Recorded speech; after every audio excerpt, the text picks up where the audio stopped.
If you're black, you have to have a skull shaped like so-and-so. This skull is not like that. This nigger is not black.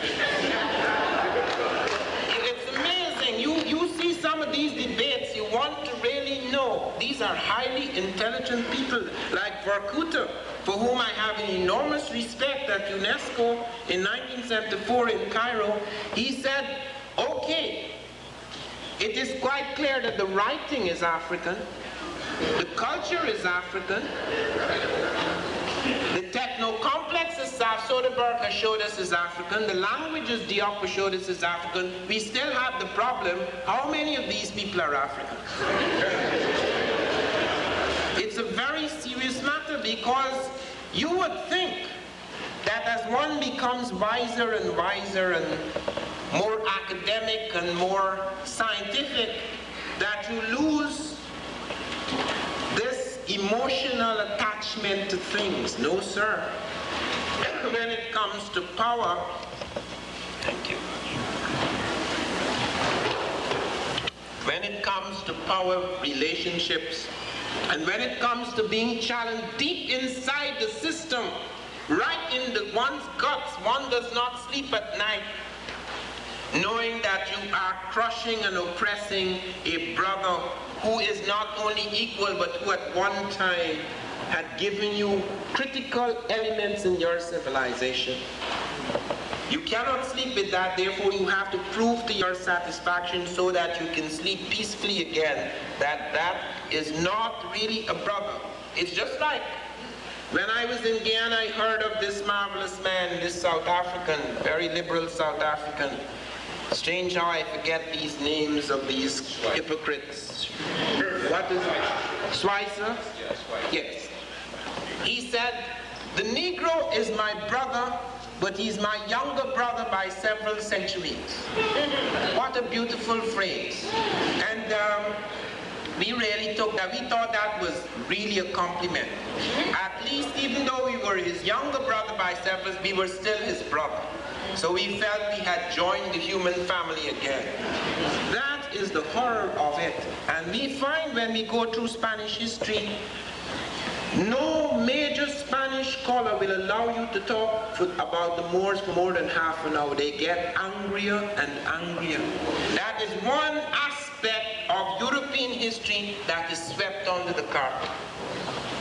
They would not talk about that because that has haunted the generation after generation, the Spanish, the Sicilians, the Portuguese. It haunted them for centuries because the Moors did not just go in and come out. The Moors went in 711 AD. They were not totally defeated until 1492. The Moorish occupation of Europe was longer than the European slave trade. But it was not a slave trade like the European. When the Moors entered Europe, they did not destroy its culture. They did not stop the people from speaking their language. They did not put them in chains. They did not take them out of schools. They did not rid them of their sense of humanity. They did not rid them of a sense of equality. So do not compare the Moorish conquest with the European conquest of Africa. Because it's the one thing to invade, as I told you, when the Greeks invaded Egypt, it was a different type of invasion. They took it over, yes, and for a while they controlled it, but they didn't seek to destroy its culture. They fed on it. They were enriched by it. And we will see the story of the Moors as an enrichment of Europe. Europe, because of the Black Death and of things that went before that and after that, had fallen into a dark age. Greece and Rome, the glory of Greece and Rome had faded. And when the Africans and Arabs attacked Europe in 711 AD, Europe had two universities. The Muslims, the Muslim Moors, the Islamic Moors, introduced 17 universities in Europe. 17. Europe had 2. Europe was 99% illiterate. 99% illiterate. Even some of the medieval European kings and queens did not write or read. But who are the Moors? How did this all start? It started in a sense with Muhammad. Therefore, we have to say something about him. Who is he? Muhammad, like Jesus, was a very extraordinary man. He transcended the race or sect in which he was born. He developed a universal religion. First of all, he accepted Jesus. Jesus, by the way, is part of the pantheon of prophets in Islam. They did not reject Jesus. Muhammad saw Jesus as a great prophet. He only saw himself as the last of the prophets. Muhammad also encouraged commerce. That attracted the townspeople.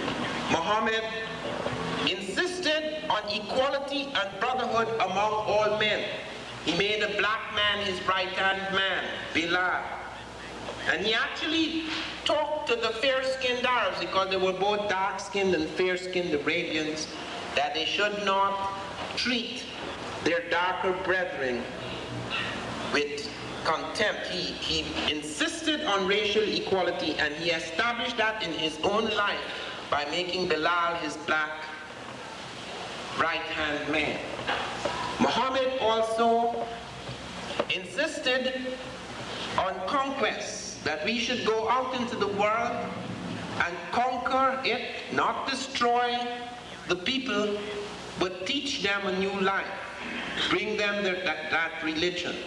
And he also did not seek to destroy the indigenous cultures, where he saw an indigenous culture where the Muslims entered and they saw indigenous culture. Even though they would bring their ideas, they did not completely seek to swing it around. For example, when in Walata, for example, one of the African places where Ibn Battuta visited, he went in and found that even though the Africans call themselves Muslims and they observed the festival days and various things, they still kept up their own cultural observances side by side. It's very important to note that, because many people wonder, why did Islam become so powerful? Because Islam has more converts than Christianity. It's hard to believe that, but it is true. And at that time in the world, Muhammad was just as unfortunate as Jesus. He was born among very bigoted little people, narrow-minded people. Now, I'm not saying anything against the Arabs or the Jews. People are people. People are usually narrow-minded and bigoted until a great leader arises among them and transforms them. Muhammad, in fact, nearly lost his life because the little warring Arab tribes did not fully understand the nature of his mission, and some of them tried to kill him. Where did he flee? Into Ethiopia. And there, the beginning of the years in Islamic time begins, 622 AD, the time of the flight known as the Hegira. Now, the birth of Muhammad was around 571 AD, the flight was around 622, and he died in 632 AD. After he died, a fight broke out among the Muslims because the Sunnis and the Shiites, there was a quarrel about hereditary succession and succession by merit, etc. And as a result of that, they split. That split has haunted the Muslim world up to this day. The Sunnis and the Shiites. And you will see how, in fact, it was to affect the Moorish occupation. Now, the Arabians then charged down into various parts of the world. Now, what was Africa at that time? Africa, the Moorish, most of the Moors, the Arabians came down into parts of Africa and started to try to